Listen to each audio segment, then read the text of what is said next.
I'm always ready. Hi, thank you. Hello! For joining us once again. Drunk Doctor Who podcast, our 32nd episode. 32. Did we reset the... Wait. Full board? It's not great. Oh, yes. I reset the board. I just didn't erase it for seconds. Alright. So, Drunk Doctor Who, episode 32, The Underwater Menace, which is also the 32nd serial of Doctor Who. Here you go. This is... It's funny how that works out. 32. Yeah. Well, it'll continue. 32 episode. I found out the other day, I was born on the same day as my birthday. Crazy. What? You're smoking crack. It's weird. I have never. What are we drinking today, Hatter? I'm drinking Magma Flame. It's pretty good. You had that the past couple. Is that your new favorite? Would you call that? I've had it before for the podcast, but I don't know if it's my new favorite. But it's a really good whiskey. Good old handle. Cinnamon whiskey. Yeah, I'm drinking a screwdriver.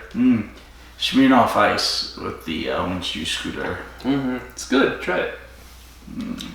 Screwdriver. Yum. It's pretty good. It's pretty good. Pretty good. All right. Yeah.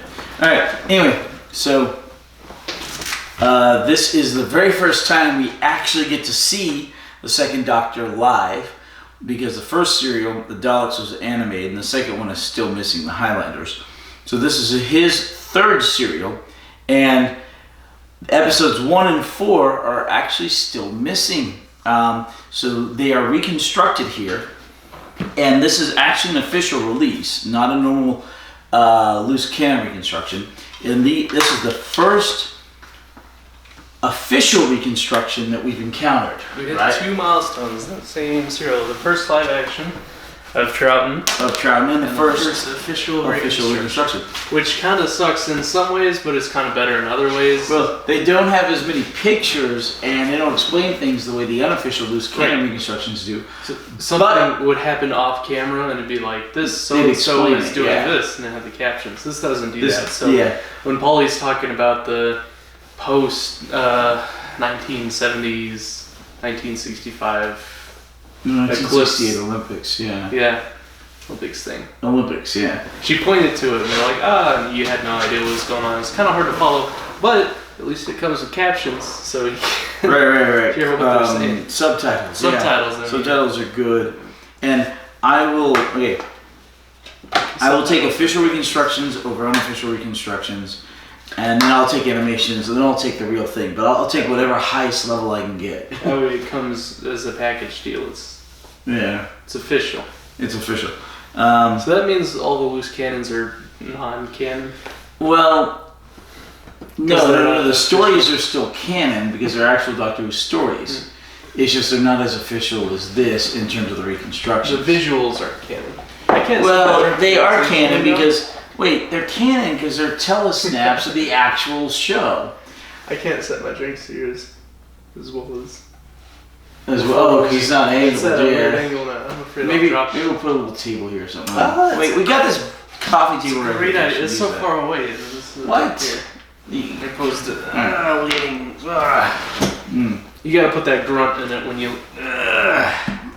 You're like, what, 24? You're way too young to be old. But fat.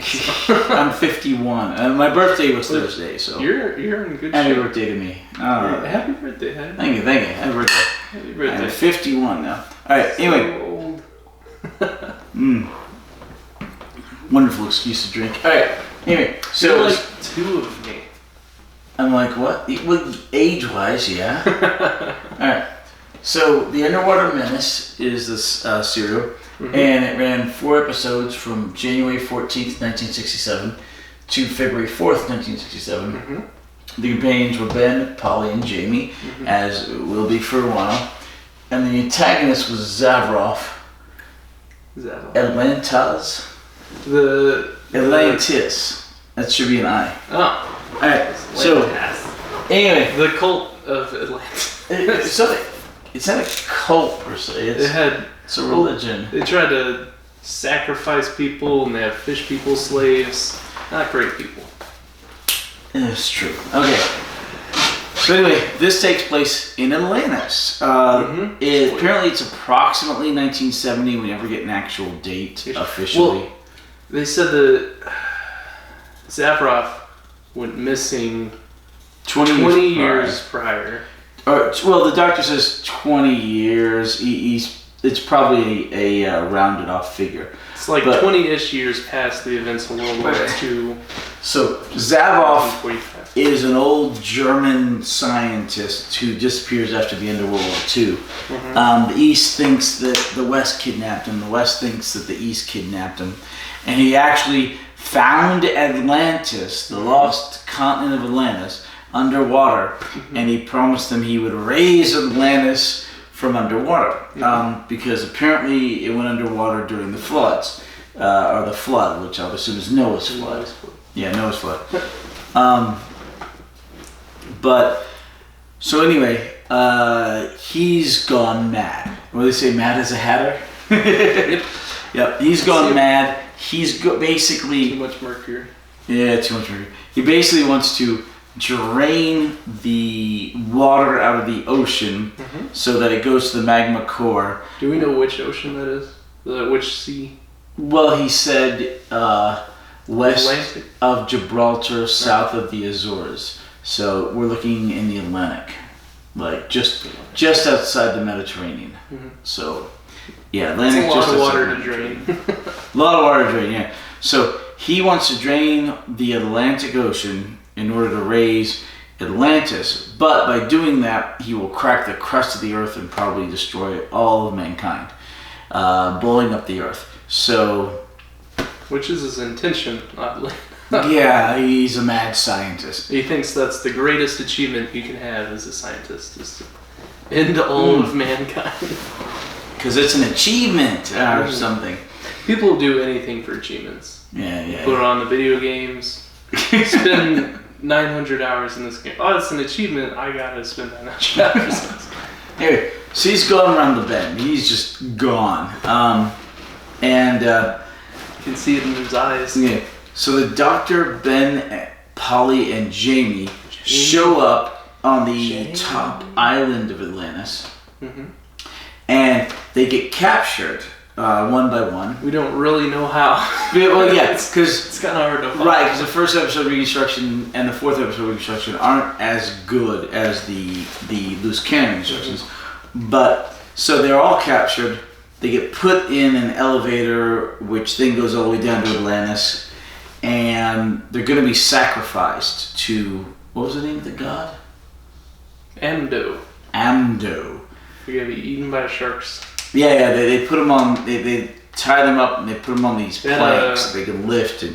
A couple of close-ups of the Doctor's crotch, like that was the whole Reconstruction. Telesnap was just this area, it was weird.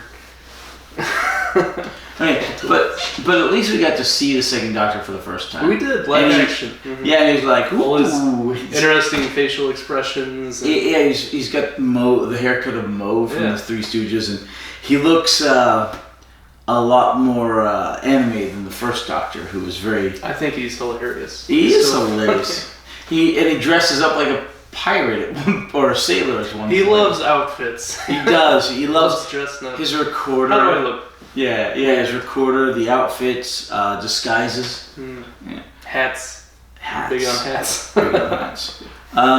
So anyway, they're going to be sacrificed, but the Doctor sends a note to Zardoz because he figures out that Zardoz is on Atlantis because he's the only person in the 1940s, 50s, or 60s that apparently was working on edible seaweed or something, the plankton. Hasn't seaweed always been edible? You've never eaten seaweed, have you? Isn't that what they wrap sushi in? The type of seaweed? That's actually what they wrap sushi in. This is not bad. That's why you ever watch the Black Stallion? He gets stranded on his boat sinks, he gets stranded on the island, he just eats seaweed. Well, they're more specifically talking about plankton. Plankton. Not seaweed, plankton, but I've never seen the Black Stallion. It's a decent movie. Okay, so the Doctor figures out that they're in Atlantis, and he figures out that Zavov. Zavoff. Yeah. Zavoff is there. And so he sends a note to him so that they don't... So Zavoff shows up and says, what's this big secret you have to tell me? Because it was, the secret will die with me, Dr. W. Dr. W. They used to write that in the old days. They would write, have you read like Frankenstein or something? Or all those old... Dr. F. Yeah, they would sign it in a lot of those things, Mr. or Dr. S or, just the initials. I'd be Mr. H. Yeah, well, Mr. You'd be G, Mr. maybe, yeah. G? Going below is my last name. No, I was talking about me. Oh, you'd be Mr. H. They did that a lot. They just write their initials. Mr. G. Yeah, and so he wrote Dr. Dr. period W. Hatter, you're such a G. I'm such a G. I don't know. It's original. Old school.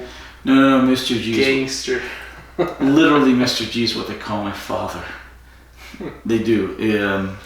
But anyway, so they end up not being sacrificed, and then Ben and Jamie get sent to the mines.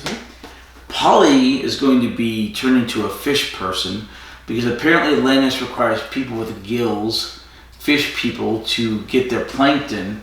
And farm their plankton for them. They have the technology to attach plastic gills to people and turn them into fish people, and to live underwater. Yeah. And they use submarines in World War II. This is post World War II, but they don't have the technology for deep dive equipment. Right, where they could harvest underwater breathing apparatus. No. And they don't have the technology to keep the plankton from going bad. They have no refrigeration underwater.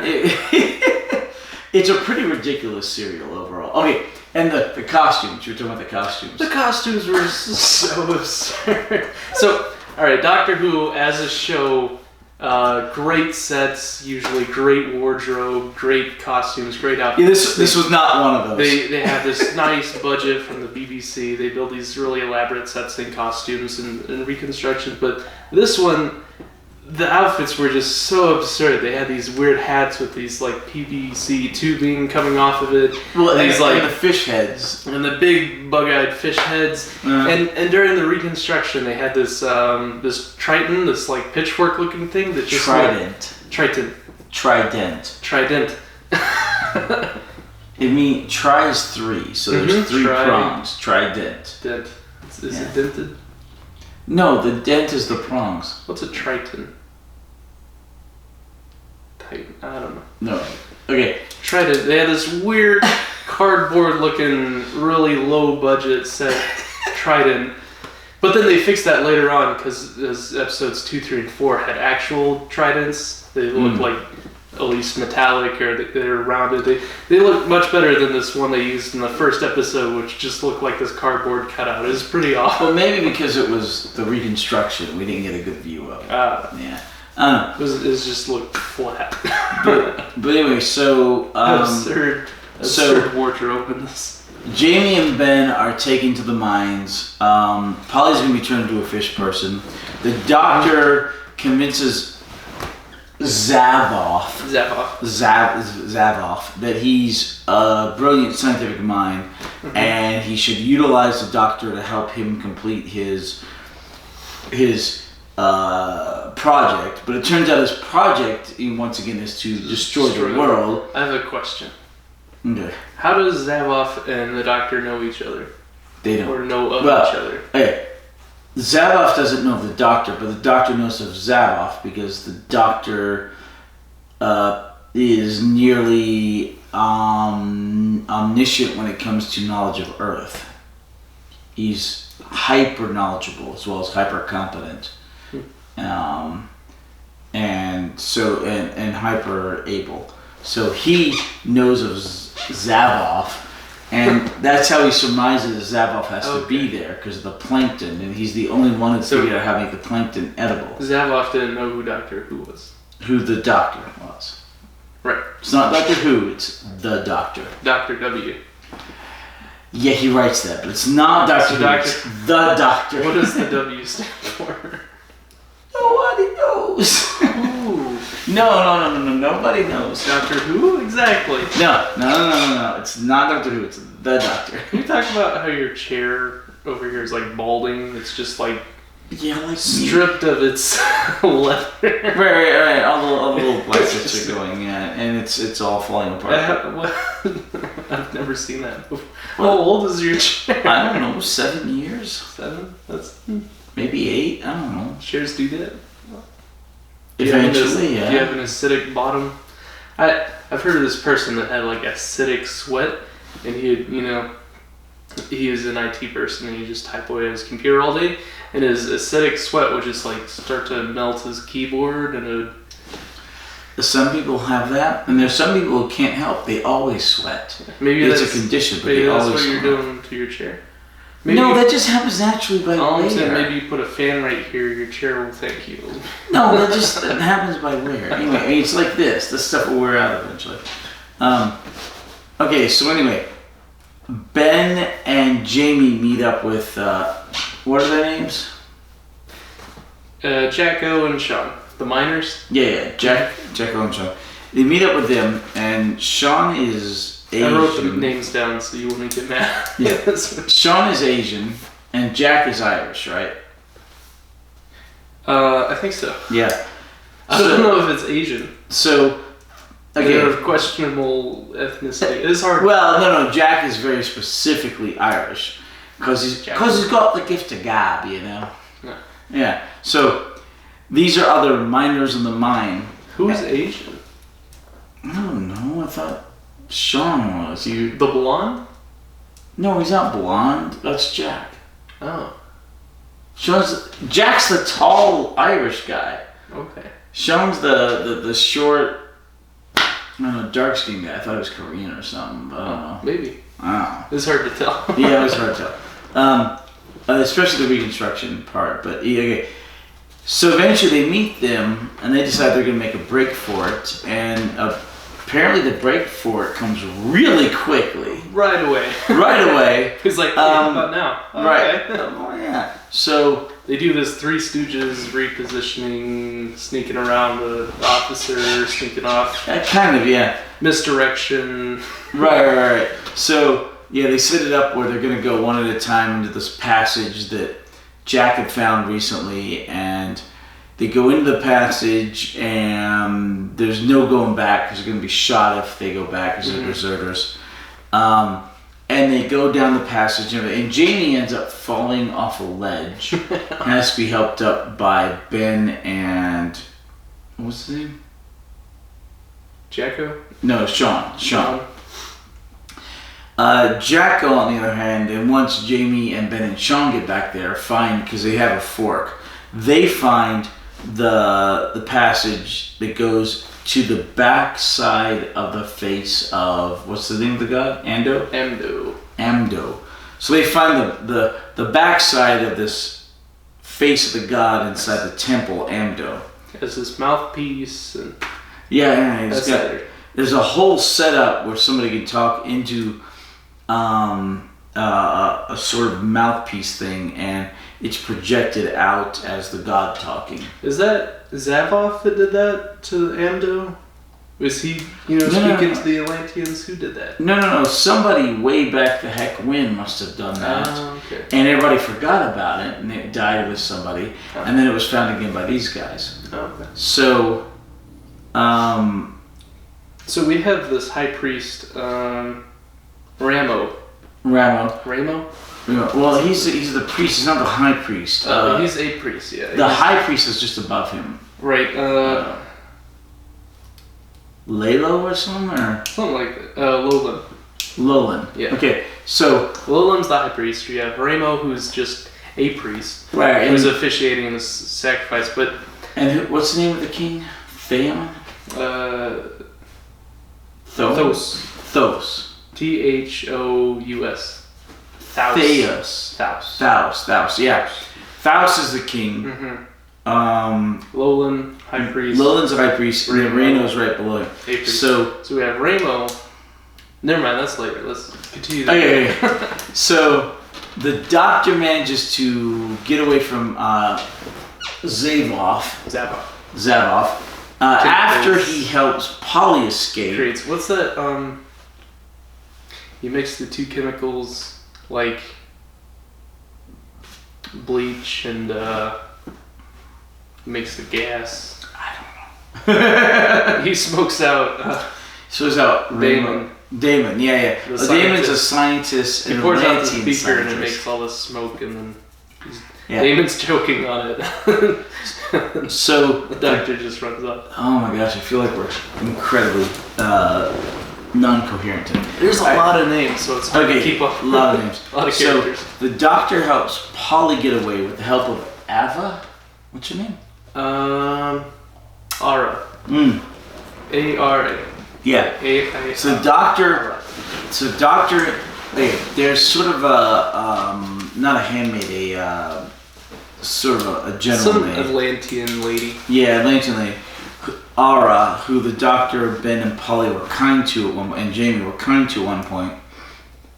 So she helps them. She for no reason helps them. Because the doctor goes to Ara and he's like, see to it that Polly gets away, and she's just like, okay. And she goes, well, apparently they were I will risk my life to help this stranger.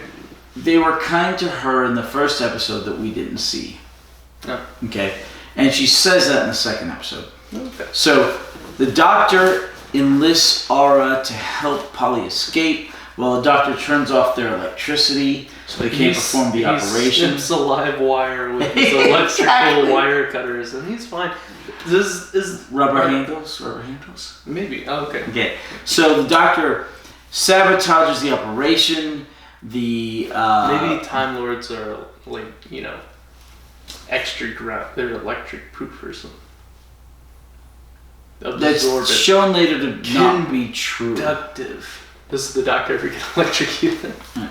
So the doctor sabotages the electricity, so Damon can't perform the operation. It's not the lighting. Right. Damon leaves and goes talk to Zavoff, and eventually everybody leaves, and Ara helps Polly escape. Then the doctor escapes by throwing that chemical down in front of Damon, and he escapes. And Ben and Jamie have already escaped, and they all end up meeting back at the temple. Right, and they hide behind the face of, what's the name of the god? Amdo. They hide behind the face of Amdo.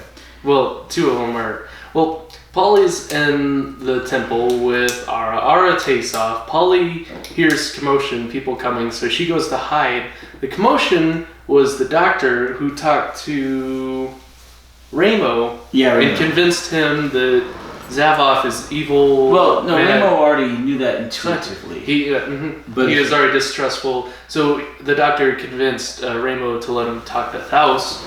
But he wanted to talk to him privately, so Ramo took the doctor to the temple, which the temple, having the face of Amdo, which behind that was hiding everybody else. Everyone else. So that's how everyone met up in the temple. So the doctor talks to Thaus. And Polly, while she's hiding off screen, apparently can't hear anything and doesn't know that it's the doctor that's in there. Well, she was afraid. So the doctor talks to Thaus, who's the king, and Thaus doesn't believe the doctor. The doctor's like, you see his eyes?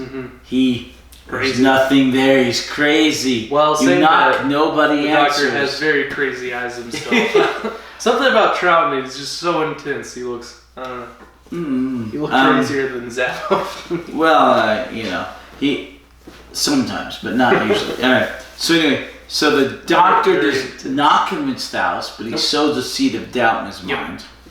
And then the doctor and Ramos, at the end of episode 2 or 3, no 3, are handed over to Thaus. Are handed over to. They're captured. Zavoff by Thaus to be his prisoners, to do with as you wish. In the 4th episode, which means they're once again to be sacrificed. Right. But not by sharks this time, just by being decapitated. Right. But as they're doing that in the temple, Polly, who's behind Amdo. Everybody's behind the head of Amdo. Uses a deal, Jamie mouthpiece, a mouthpiece to be the voice of Amdo and say, "Hey, everybody, bow your heads and don't look, because you will die if you look on the Amdo. And this is the voice of Amdo." And the doctor recognizes the voice, and he and Ramos somehow it doesn't sound anything like because of the reverberations or something. It's very competent, yeah. So he and the priest Ramo managed to sneak away and get away. And then the main priest is like, "Hey, it's a miracle, they're gone." They've been eaten up. Eaten up by Amdo. Which brings me to the question I tried to ask earlier, a little prematurely. We have Ramo, this priest. He after this happens and he sees the whole inner workings behind the Amdo face. There's the mouthpiece, and that's how he spoke. And he's really just this construction meant to control the Atlantean people.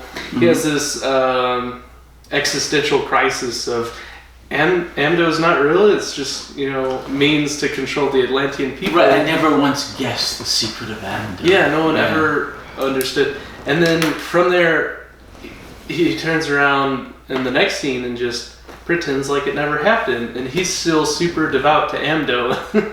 He's still praying to Amdo, and he's still saying, he was Amdo have her. He was praying. Okay, in episode 3, he's praying as a method to help capture Zeboff. Okay, he's kind of hiding himself till Zeboff shows up. All right. But then Zeboff uses that against him. He's just like, wait.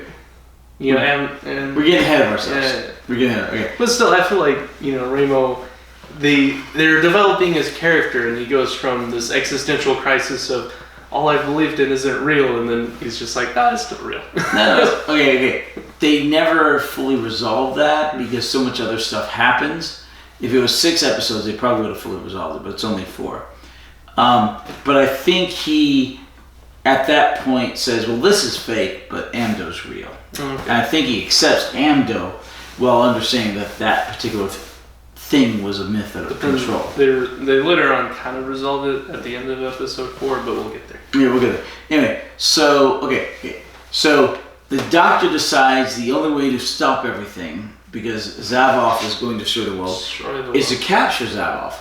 So Zeboff doesn't believe that the doctor was taken up the way that the head priest does. No. Wait. Have you ever seen the movie Flesh Gordon? No. There's a movie called Flesh Gordon. It's a parody of Flash Gordon, but it's a X-rated parody of Flash Gordon. Okay. And and your Dr. Horror porno parodies. But there's a character in it called Dr. Hans Jerkoff. Seriously, it's funny. Okay, and the guy who did the special effects for that movie went on to do the special effects for Star Wars. I kid you not. Wow. I kid you not. He did the stop motion. Talk about a resume.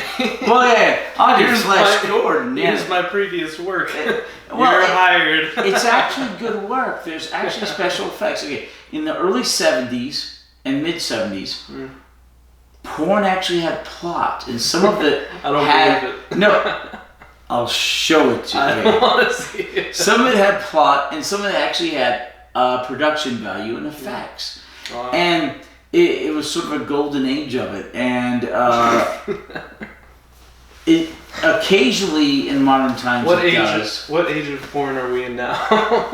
I don't know, the Bronze Age. I don't know, but occasionally now it will have production value, but it doesn't generally. But back then it actually did. They actually had plots and real actors, like the movie Caligula.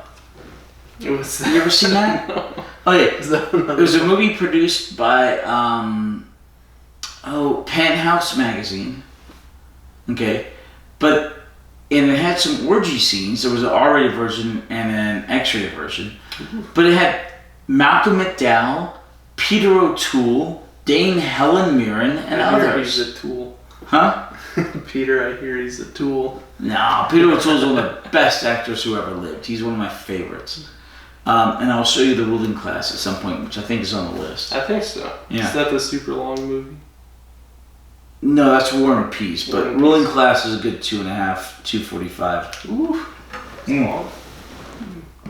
But anyway, at one point, they would have highly sexualized movies, but they'd have a plot and everything. And Flash Gordon falls amongst those. Another one is Alice in Wonderland, the musical fantasy comedy porno. Yeah, it's funny. But there were a bunch of those in the 70s. So we have the Doctor and the companions hiding behind the... Okay, yeah, sorry. You said jack off and then we got off on all this. Well, okay, sorry. So, we went to be honest, he is. Okay, so... Half off the jack. No. Or hands jack off. Hands jerk off. Oh my gosh. Okay. That's a good one. I'll give you that. Yeah, I'm getting drunk. Okay, so... Alright, you get your new one and I'll get another drink. Alright. Okay, so the Doctor and everybody decide they have to capture Zavoff. So, in order to do that, they go to this market and they decide that Ben and Jamie are going to disguise themselves as guards. Yes. So they do that, they disguise themselves as guards, and this is in the third episode, and it's live action, and they have a very small set of this market. It's really small, but they make really good use of it. They play it really, really well. And Polly and Aura are doing their thing, and Ben and Jamie are doing their thing, and they utilize the market really, really well. And the Doctor's kind of disguised as a sailor pirate thing. Sunglasses, yeah. Playing as a recorder. Yeah, and eventually the Doctor manages to leave Zavoff on a chase while Zavoff thinks that Ben and Jamie are guards, but they're not, obviously.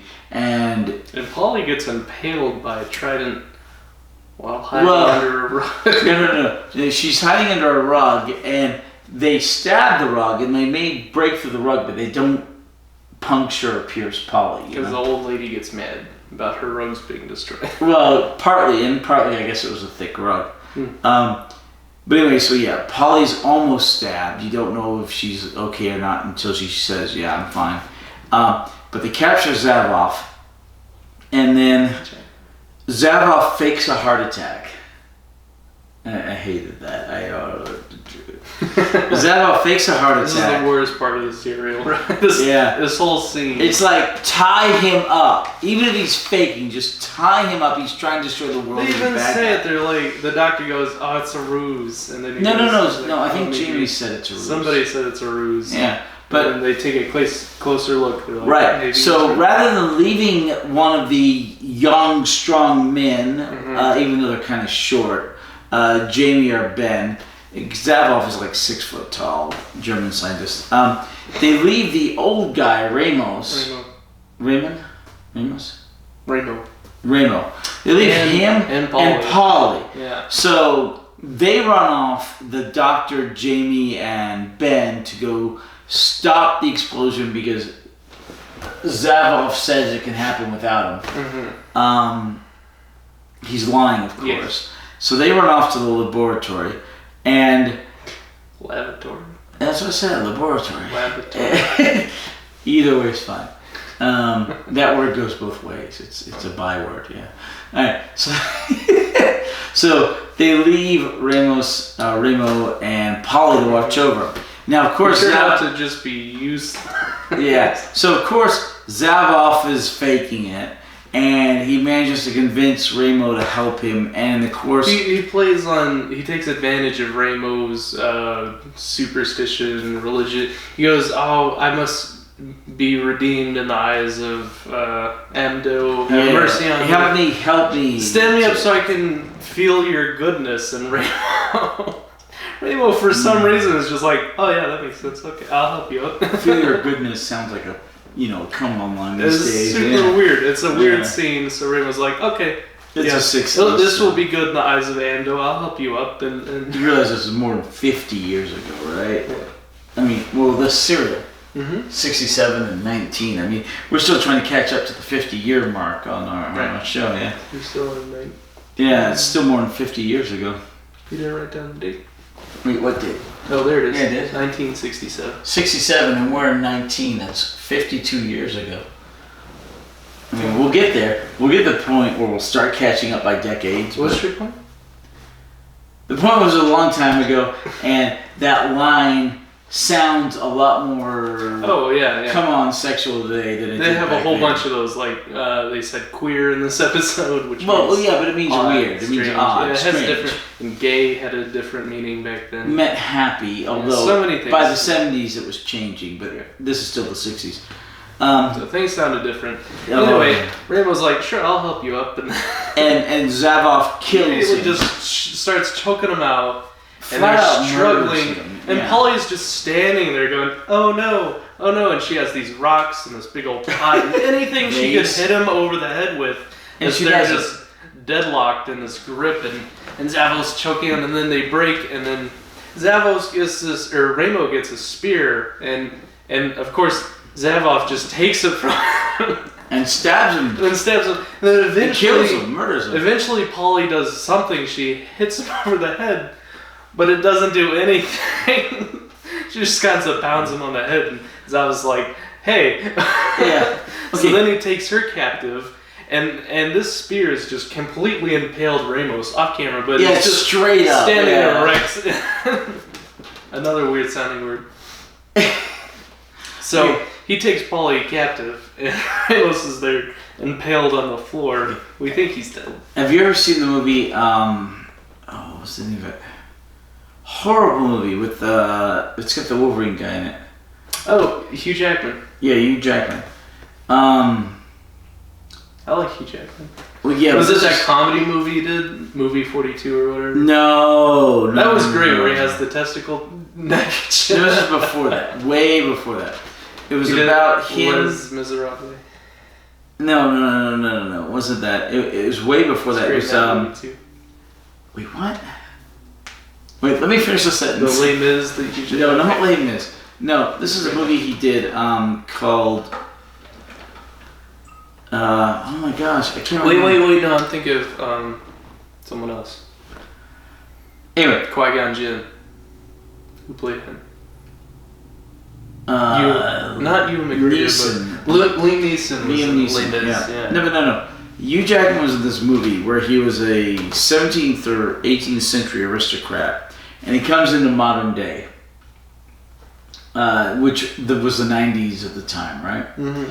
And he's the upstanding man's man, and he treats women like, they were treated in the 19th century, because the whole point was there was this woman who...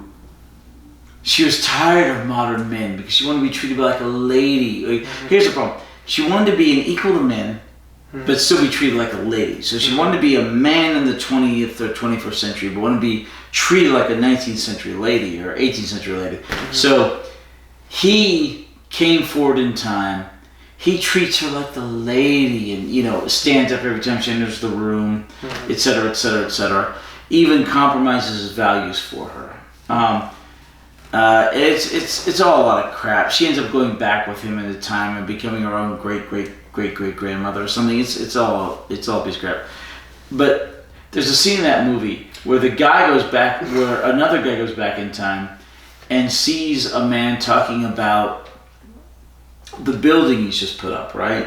Giant building. He's like, and this erection will stand as one of the greatest erections in the world. And he's talking about the building, right? Which back at that point, erection was perfectly fine. Yeah. But nowadays, it's almost solely thought of as the male member, which erection. is a shame because I use that word all the time for the ye olde language. Right. And so the guy's kind of giggling. Because what else do you call that when you erect a tower or a flag? Stand up like that. Well, a building or whatever. Erect is just a good word. Okay, I agree with you. Erect I agree with you. But vertical. It's funny because the guy's kind of sniggering to himself because he's back in time 100 years, and the other guy's talking about the erection, and all the people around are like, that's what it is, and he's like, Oh my gosh, I can't remember the name of that movie. To answer your question, no, I have not seen them. Oh, it was a piece of crap. I hated it, but I feel like you can get away with the word erect in the right context, but not erection. That's if you've got a movie in the correct time period, you can. We're talking about 19th century, early 20th century, probably. Not anything past the 30s, I'd say, 1930s. Anyway. It's funny to think we're coming back up on the 30s. I mean, we're in 2019. Yeah. So we're going to be in the 20s really quickly. Yeah. The roaring 20s. Yeah, really quickly. We're going to have to 2020s. start to distinguish between the 20s, you know? Yes. 2020s. I'm excited. I want all of the Roaring 20 things to come back. Like The Great Gatsby. I want... Flappers? I want, the pixie cuts, the short skirts, the dancing parties. Okay, I like dancing parties. I want it all to come back. I like the pixie cuts. I want the whole night, the Roaring 20s all over again. Sounds good. The Cars. Was it sex, drugs, and rock and roll? That's not the 20s. Okay. That's like 80s. Wait. 70s, 60s, 70s. But to be fair, the 20s I think were fairly full of sex and drugs, just not the rock and roll. Like cocaine. No, I don't think they had cocaine, but they had lots of alcohol. What kind of drugs did they do in the 20s?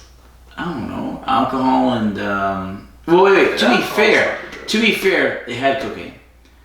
Coca-Cola originally had cocaine. Yeah. They had cocaine was like this posh, aristocratic. They had their little tin can and they put it in snuff. Yeah, it was called snuff. I don't know. Makes you exactly feel snuff great. was. Back in the day where they didn't know anything was bad for you, like smoking, they just smoke everywhere and smoking. Elevators, airplanes, all the time. Yeah. Breathing, having smoke in your lungs, that can't have any negative consequences. It's allowed everywhere. Well, yeah. Okay. That was all the way up into the 50s and stuff. No, 70s and 80s. Well, around the 70s, 80s, they started to come out that, lung cancer and stuff. Well, I used to fly on airplanes when I was a kid where the whole plane was smoking. Really? Even yeah. Wow, in the 70s. Yeah. I didn't know that it lasted. I was born in 68. No, that all lasted in the 70s and right into the early 80s. Uh-huh. In the early 80s, they started, we have to have a non-smoking section in this restaurant. And of course, eventually the non-smoking section became the whole restaurant. They just non-smoking. We just want our own area, and eventually, of course, became the whole restaurant or the whole state or everything because now everything's non-smoking. I say I don't even smoke. You say that a bad thing. I smoked one pipe and one cigar. Okay. Yeah, but I mean, I really wish people could just be free, and if they want to smoke, smoke. It's up to the owner of the establishment to allow or disallow it. It's not up to the government. Do you allow smoking in your shop? I can't. It's not legal. By city ordinance, it's not legal. You can't even smoke outside within 20 feet of the door, although nobody respects that. Everybody does it right outside the door. Right but outside the door. No, seriously, you can't smoke. The only place you can smoke in town is... Why are you putting the lid back on? I don't know if I want to. What? So we got this one. No, that one's done. Not yet. Finish that, get that, and you got food coming, okay? Ooh. Remember? We got Chick-fil-A coming. Hey, this podcast sponsored by Chick-fil-A. It's not sponsored. Drive-thru is now open until 11 p.m. Did you know that? I have no idea. You used to work at Chick-fil-A. It used to close at 10. You used to work at Chick-fil-A. It used to close at 10. Now the drive-thru is open till 11. Okay, I have no clue about when it's over, but it's not sponsored by Chick-fil-A. Otherwise, we'd be getting the food for free. We're just buying Chick-fil-A. We just say things like that so we think we're popular and successful. Okay, we've got 22 subscribers now. Hey, 22. That's awesome. 22. 22. All right. We just need 10 more and we'll be on par with our episode count. Mm-hmm. The fact that we're not keeping up with our episode count, I think is hilarious. I think Alright. We'll do a social media campaign. I'll start us a subreddit. That'll boost our subscriber numbers. Ooh, I'm trying to get us on BitChute. What is that? You can't watch your language. No. CHUTE. BitChute. Cursing? No, it's not cursing. It's a. She did what? It's an alternative Streaming? YouTube streaming thingy. I've never heard of it. No, we need. I hadn't heard of it until a week ago. Well, forget about A friend of mine said you gotta get on this. So, but we can upload the same stuff to BitChute, and we gotta upload twice. We just need a subreddit, maybe a Facebook page, a Twitter. We can tweet. Okay, I'm not doing any of those things. I'll be the social media. I don't like Facebook and I don't like Twitter. I'm not on those things. Well, that's how you get your subscribers, Hatter. Okay. Okay. Whether or not we have subscribers, we're gonna do this and drink, and that's all that matters to me. I mean, if we have subscribers, great. If we don't, great. It's all fun. But if we have enough subscribers, then they pay for the alcohol. Okay, I like that. I do like that. I mean, if we could pay for the alcohol, that'd be great. Patreon us or something. Pay for the alcohol. I don't know. Ooh, yeah. Buy us a pizza. Okay. Seriously, you give us enough money, we'll drink what you want us to, except tequila or gin. Ooh, we'll have an absinthe episode at some point. Okay, you seriously cannot handle absinthe. I can't. I don't care. Hardly handle absinthe. We'll pass that on camera. It's fine. I just want to try it. Okay, the camera will keep rolling and we'll be dead drunk. We'll upload a 4-hour episode of us sleeping. 2.5. That's the camera's limit is 2.5. All right. Okay, hold on. We still haven't finished our Anyway, so the doctor and everybody kidnap Zavoff. But eventually manages to get away by tricking them that he's had a heart attack. Mm-hmm. He gets away. He goes back to his laboratory where he's going to destroy the world. The doctor and Ben follow him. He puts down a guard gate. Mm-hmm. And he just has to wait for this. In the meantime, Sean and Jack have convinced the slave fish people to not feed Atlantis. So Atlantis is panicking, and they're abandoning their post for the energy production. Mm-hmm. And so all that's going on, and Zavoff has problems with that, but he has enough energy still to blow up the world. Mm-hmm. And so he's waiting for a certain moment, and then he'll push the plunger when it reaches 1,000, and everything will happen. But the doctor tricks him to going outside the gate, and then the doctor drops the gate behind him so that Zavoff can't reach the plunger to destroy the world at the appropriate moment. And then the doctor and Ben leave, and Jamie and Polly have already escaped into the tunnels, and they all eventually meet back up on the surface. In the meantime, hopefully most of the Atlanteans have gone up and escaped, including Thaus, including Thaus and King of Atlantis. Hopefully doesn't. He's dead. Yeah, Rainbow dies, unfortunately. Hopefully not right away. He stumbles out. He's just holding his side. There's no blood pouring out of him. No, you can't have the blood. It's a children's show. And then he drops dead. We had a few deaths. Thaus doesn't get out. He got shot by Zavoff. No, but he survives. Oh, yeah. Well, his 2 guards got shot too, so his guards don't make it out. Thaus got shot, but he's fine apparently. He survives, yeah. I mean, you can take a gut shot and survive. You can take a leg, head, or not a head, but arms, right? You can take a headshot and survive. It's just not like Zavoff is just a terrible shot. He shot him like... Okay, so apparently Zavoff drowns while trying to push the plunger from the other side of the gate when there's no way he can do it. Yeah. He's a horrible Nazi German scientist, and he dies trying to destroy the world, and that's awesome. And all the good guys get out, and they get in the police box, the TARDIS, and they get away. Yeah. And Sean and Jacko go, "Oh, an English police box," as the TARDIS goes away. Mm-hmm. That's pretty much it. And then the TARDIS loses control. From the way doctor to the trying next to adventure. control it. Yeah, the doctor's trying to control it. The doctor tries to control the TARDIS, which makes the TARDIS lose control. Yeah. Because the doctor can't control the TARDIS. And they go to the next adventure, the moon base. Moon base, which is not Mars, which is where he's trying to go. Right, he's trying to go to Mars, but he goes to the moon base. And that is the... Reconstruction? Live action? I think it's all live action. There may be an episode or two animated. But I think it's all live action. Hey, I had forgotten that the Underwater Menace episodes 1 and 4 were reconstruction. It had been so long since I'd seen it. I had literally forgotten it.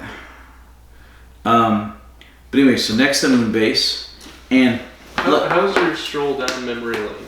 Are you enjoying? Okay, I'm enjoying. Are you enjoying our watch? Of course, I'm enjoying it. Wait, look what I have. Hey, Blu-rays. Hey. Those are thick too. Okay. Thick old Blu-rays. Thank you, I get that a lot. Alright, so this is Doctor Who, the complete David Tennant, series 2 and 3, and then series 4 and the specials. Huh? Do you like Tennant? I like Tennant. He's my kind favorite of Doctor. the poster boy of 21st century Doctor Who, yes, he's the poster boy. But, so we'll put this in he's the one on that the everyone shelves. cosplays as. If you look like that, I guess. But, so anyway. Like, was that Bollywood video? Time Warp? Doctor Who Time Warp? That's Hillywood show. By Hillywood. Hilly and Henny something, I forget. They're awesome. And yes, they do David Tennant in that. One of them does. But anyway, so this just came out on Blu-ray. I picked it up and I'll put it here on the shelf. And it's the last. That one's twice as big as the other one. Your Blu-rays are lopsided, Hatter. Is that one bigger? Well, apparently I'm left-handed or something. I don't know. No. The point is, there's a lot of extra stuff in this one. Because this one also has like the animated stuff, which it's literally the complete Tenet. So it includes the animated episodes, all the specials. Why did they animate Tenet? Tenet has 2 animated serials on top of everything else he did. Just cause? Yeah, just cause. They weren't reconstructed. No, they're not reconstructions. They're simply animated. One was animated for the internet. The other one was just animated, I think, in general. Okay.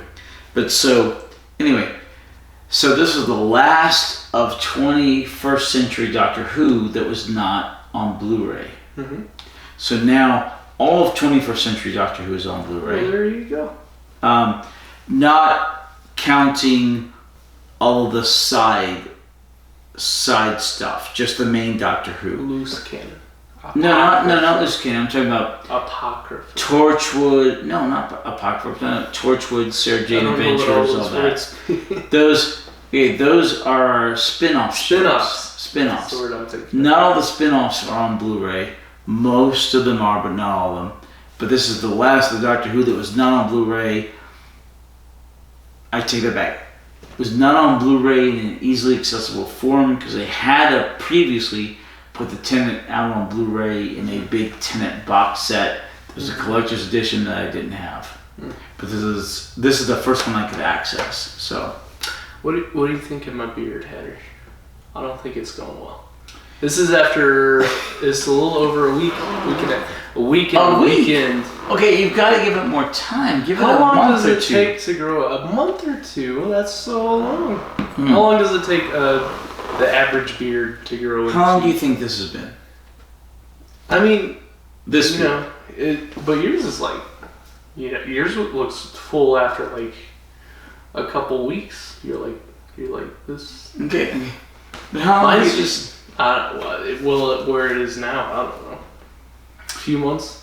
3.5 months. Because it's like big. Okay. When you're younger, it doesn't come in as full. What is that? Okay. Don't you people have you have more to no. Yeah, but you have to wait. You have to shave. The more you shave, the thicker it comes in. So you shave in your teens and 20s and 30s, and by your 40s you can grow a good beard. But it takes a while. Well, mine feels you literally have to I have shave. this bald spot somewhere in here, and it's just smooth. So smooth. You're gonna have some of those And I until have you a bald shave a lot spot. more. Okay, don't worry about that. If you want a beard, let it grow. So I should just shave and then wait until I'm 30 to grow a beard or so. That's one way to do it. You can grow a more scraggly beard at your age. I have it's very scraggly. I'm thinking about shaving and just giving up. It's up to you. I don't know. Okay, drink that. Because it doesn't look good. I'm working on it. That's You need to take the top off. I did, and then I put it back You on. don't put top on. I wanted it to dry out. Anyway, so next week on Wait, Monday. I haven't asked my questions. Well, okay. What are your ending questions? the podcast. What are your questions? Next week, moon base. The moon base next week. Why are you in such a hurry, Hatter? I have. Well, my wife's bringing us food. Oh, I want to eat she food. cool? What time Let's is go it? eat food. What time is it? Next week. Wait, what time is it? It is 9. Okay, my wife just got off of work. It's like a. She's bringing us Chick-fil-A. She'll be here in about 20-30 minutes. I'm really not good at analog watches. Then why do you wear an analog watch? Because it's fancy. But this is a present. So, I grew up. I'm a millennial. All right. So I grew up in the '90s. Everything's digital. You know, it's numbers. It's really easy to read. You know, of course, you know, my parents in school, I learned how to read an analog watch. It was part of my homework. You know, you get your math homework when you're, you know, whatever, in first grade or so. Right, so 2:45. They have the pictures of the clocks, and it's like, what is this time? And you're like, and then you count the small hand and the big hand. You're like, that's 3:15, and you do that as your homework. And then, but I learned that, and then I just never put it into practice. Because I had digital watches and digital clocks everywhere. It's like, why do I need to practice, you know, memorizing the hands of an analog clock? So I just never did that. And then someone gives me an analog clock and I look at it and I have to go, what time is it? It's not in numbers. I have to count the Roman numerals. Okay, our experiences growing up are vastly different. Mm-hmm. Wait, stop putting the lid back. So you know analog watches from like a glance. I have to think about it. I'm like, you have to think about it. Yeah. Right. It's 9 o'clock. All right. Toast and give me the stinking lid of this. All right, cool. Drink. All right. What other questions do you have? Let's see here. I think we answered most of them. Another recap. Oh, let's talk about the nature of the companions. So, one companion we love trashing on was Katerina from the Troy episodes. She was a companion for a couple episodes, right? Like 3, yeah. And then she died. And she got killed off very soon because the writers recognized that she's medieval. Well, no, not medieval. She's ancient Troy. She's Troy. Pre-Christ. Yeah, but and she won't be able to understand anything. Right, she didn't understand time travel or modern technology or computers or even, you know, older timey things. And then she refers to everything as, you know, gods and right. superstition. They realized the Trojan handmaiden was not going to work. She doesn't work as a good companion, so they kill her off because she doesn't know what's going on. So then let's talk about Jamie McCrimmon. Right. A Scottish medieval, you know. No, not medieval. 18th century. But it's still the fact that he doesn't know what's going on. They time travel. He's like, what's this contraption? Where am I? And they're talking about things like radiation. He's like, what's radiation? They're like, it's too complicated. I can't even explain it to you. And they did it a couple times. He doesn't know what's going on. So why is it that Katerina is written out of the show in 3 episodes, yet Jamie McCrimmon goes on to be one of the longest running companions ever, even though he doesn't know what's going on. He doesn't. The longest by episode count. Mm-hmm. Yes. One of the longest running companions. Right. The longest by episode count. Why is he so popular, and why was Katerina so unpopular? Partly because, unlike ancient pre-Christ, you know, Katerina, he can theoretically understand some things, and he can accept the things he doesn't understand. A broader worldview than the ancient Trojan handmaiden, who all she understood were what the gods presented her with, you know?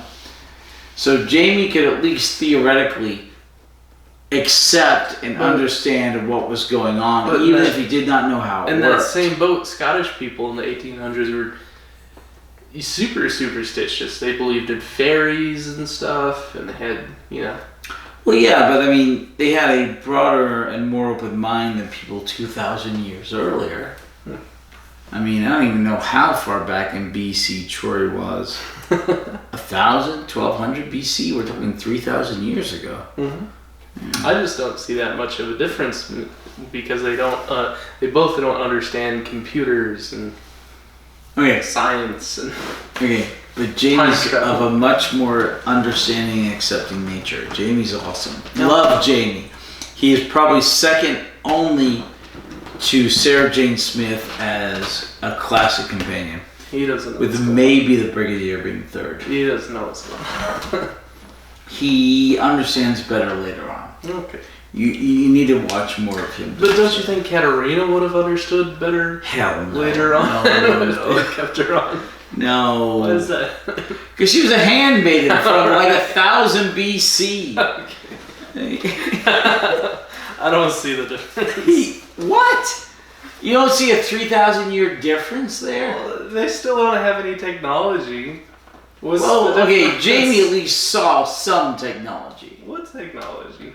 Onagers and catapults? What does that have to do with flintlock guns? Radiation. They didn't have flintlock guns. Yeah, they did. When they had the British Revolution, freedom, and that was like they're using bows and arrows and stuff. Okay, in the 1700s. Mm-hmm. Jamie was... The whole Scottish rebellion. In the 1700s, the clans. By then, there were flintlock guns. Succeed. Was there? Yeah, they had. I never saw. They used. The British people were famous for the longbowmen and. Right. Think about the time of the American Revolution. They had the guns that they would pack down and then shoot.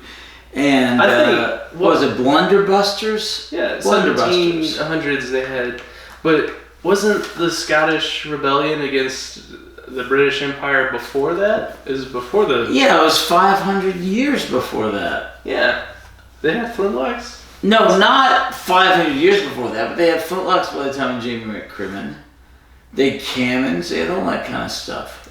So Jamie McCrimmon was way after Braveheart and stuff. Right, Braveheart was like 1200s. Oh. Jamie McCrimmon was like 1757, 58. Okay, I didn't know that. I thought Jamie McCrimmon was like a Klansman, like during the Scottish rebellion. Well, he was Klansman, but it was like much later, 500 years later. Okay, I thought he was like in the... No. The doctor specifically states 1757 or 58. He still doesn't understand technology and stuff, so I don't know how he's a good fit. No one understands Time Lord technology except true. Time Lords, but we have to accept that. Alright, what's the next question? Next question. We talked about... Excuse me. The first official reconstruction and the first live action of Troughton. We talked about the very cheesy wardrobe. Oh, very cheesy wardrobes. We talked about how, the pros and cons of official reconstructions versus unofficial, the captions, the subtitles. Right. Even though this is a reconstruction, at the moment they're going through and they're animating on the missing episodes, especially in this season for some reason. So hopefully they'll reanimate the missing episodes here, so they can release it on the Blu-ray, which are doing for all the old stuff. Even though we already watched it though, so it doesn't matter. Well, that's okay. We can watch the animations later. Nah, we're already past it. We're already past it. We're on the next series. Never going back. No. Eventually we'll watch. Wait. Once we get all the way caught up, then we can go back and watch some. No, eventually we'll hit, 1 hour episodes, and that's it. And we'll watch the old stuff that's been animated as opposed to reconstruction, and we'll add it to it. Sound good? We're already at like an hour per series. It's they're like 22 minutes per episode. No. It's like an hour and a half. No, it's 2 hours. It's 2 hours per serial. Like four episodes. 2 hours. 22 minutes, like an hour and a half. No, closer to 2 hours. But right about that. But the point is eventually we will go back, even if they animate this, and even when we get the Macra Terror, we'll see it first reconstruction, because apparently they're not meeting the deadline, and then later on we'll see it. Get your stuff together, BBC. Animate those episodes, please. But what's the wait? What's the whole? I'm glad everything's being animated. It's just going to be a very long process, and I'm fine with that as long as it gets done. I can wait till I'm 60 to see all the animations. That's 9 years. I'm fine with that. As long as it gets done, I'm fine with that. What's the next question? So what are your plans for the future, Hatter? Playing World of Warcraft? What's your 10-year plan? Alright. Living, drinking, playing, eventually retiring. I mean, I'm 51. How's your retirement going? So in 14 years or 15 years, probably retirement. Yeah. You have like a Roth IRA kind of thing going? Not at all. No. People always talk to me about retirement and how they never planned far enough ahead, and I'm. Wait, why the hell is this in your list of questions? It's not. It just came up. Okay. Because you're talking about being 60 and stuff. No. That's the retirement age area. 65. Okay. 65. But no. Eventually. And I'm just thinking how I'm not doing enough to think about retirement in my future. You're 24. But you gotta start early. Like if I had already started a 401k, I'd be building compound interest. I have a mortgage on the house here, wherever we are. For the future. And there's 2 mortgages on the shop. Once those are all done, I'll probably be about 67, according to the time frame. Then I can retire. I'll be 66, 67. What's great? I've got another 15 years before I can retire. What's great is being the owner of the shop. You can hire employees to run it for you, and then you can just retire, and you still get those income from that. Right. I still need to pay off the mortgages first. It'll be about 15 more years. Yeah. And then I'll come manage the shop for you. I hope you have a better job than that, but why do you say that? I mean, running the shop is awesome, but I think you're destined for better things. Well, that's the nicest thing anyone has ever said. Oh, okay. Any more questions? I wrote down some things that we kind of covered already, like Zavoff's a Nazi, and how does Doctor Who and Zavoff know each other, and why do the Atlanteans have large eyebrows? Very large eyebrows. Apparently it's genetic. But that's don't know why. I guess it's humid under the sea and they needed to siphon off the sweat. I was confused because one of the scientists that I thought was one of Zavoff's people, Damon, had large eyebrows, and then you explained to me, he's also an Atlantean. Yeah, who's also a scientist. I didn't know that. I thought the scientists and the guards were just from Zavoff, and they had the Atlanteans that were the very tribal, kind of cultish. They had the fish outfits, and then the scientists were like Zavoff Nazis. No, the only person down there that was not Atlantean was Zavoff and Doctor Who and his crew. So, and some of the people who had been saved from shipwrecks in the mines, right? The fish people. Sean and and the mine workers. Yeah. Fish people, mine workers. What about Zavoff's guards? Were they Atlanteans? Because they went and they shot at Thaus. Yes. Why would an Atlantean do that? I think, they'd been turned. I don't know. Win over their Zavoff was a Hanyak. He gave them sugar-coated pills, apparently. Exactly. We don't know what's in them. Maybe he gave them like cocaine. Several times, Sugar-coated cocaine. We don't know what he was giving them. Oh. Alright, so next week, no Drunk Doctor Who, because my wife's 50th birthday. And movie birthday, night. Yeah.